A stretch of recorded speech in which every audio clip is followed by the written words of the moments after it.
నమ్మితి రామన్న అంటే నట్టింట ముంచుతానన్నట్లు హెల్త్ బాగాలేదు రాని ఇంటికి వస్తాను అంటే రామ్మ ఇక్కడ రెస్ట్ తీసుకుందు అని చెప్పి నన్ను ఎంత గొప్పగా రెస్ట్లో ఉంచారో మీరే చూడండి. ఫీవర్గా ఉంది ఎందుకు జర్నీ అని అమ్మ అన్నదని చెప్పి నేను అన్నయ్య వాళ్ళ ఊరికి వచ్చేసాను అనమాట. అక్కడొద్దంటే ఇక్కడ అన్నట్టు.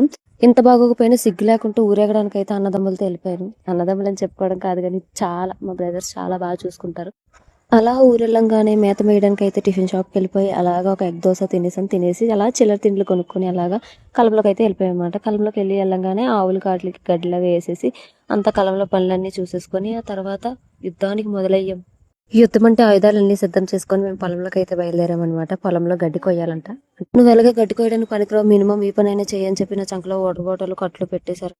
అలా పొలంలోకి వచ్చిన తర్వాత ఈ వ్యూ అంతా చూసిన తర్వాత ఉన్న నీరసం కూడా ఎగిరిపోయింది. అదేంటో పొలంగాలు తగిలితే అదొక ఆనందం, అదొక ఎనర్జీ, చాలా హ్యాపీగా అనిపిస్తుంది.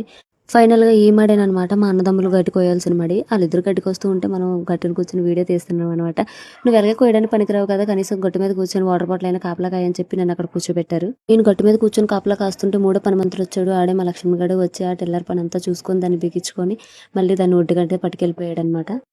ఈ పని లేని పెద్ద మనిషి కూర్చోడానికి అయితే ప్లేస్ లేదని చెప్పి తాటిపండు ఎత్తుకుంది. తాటిపండు ఎత్తుకున్నాక ఎలాగే పని లేదు కదా అని చెప్పి గడ్డి పీకుతుంది. ఏమీ పీకలేము, కనీసం గడ్డినైనా పీకపోతే బాగోదని గడ్డి పీకుతుంది. నాన్నగారు చెప్పిన పెద్ద పెద్ద మాటలు చిన్న చిన్న విద్యలు మొత్తం బుర్రలోకి వచ్చేసి ఒకేసారి కొడవలను అందుకుని బరాబరా అయితే నేను గడ్డిని కోయడం మొదలు పెట్టాను.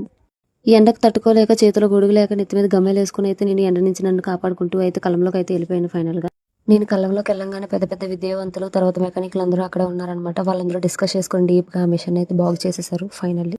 అలా ఇంటికి వచ్చేసి సాయంత్రం ఫ్రెష్ అయిపోయే ప్రాసెస్లో అన్ని టీ షర్ట్ తమ్ముడు ట్రాక్ దోచేసి అనమాట. ఎందుకంటే మా సిస్టర్స్కి ఉన్న రైట్స్ దాన్ని ఎవరు ఎప్పటికీ మార్చలేరు అనమాట. ఫైనల్గా అయితే ఫ్రెష్ అయిపోయి వచ్చేసాను టీ షర్ట్ తోటి ట్రాక్ తోటి. అబ్బాయి ఎంత హాయ్ ఉందో ఫ్రీగా.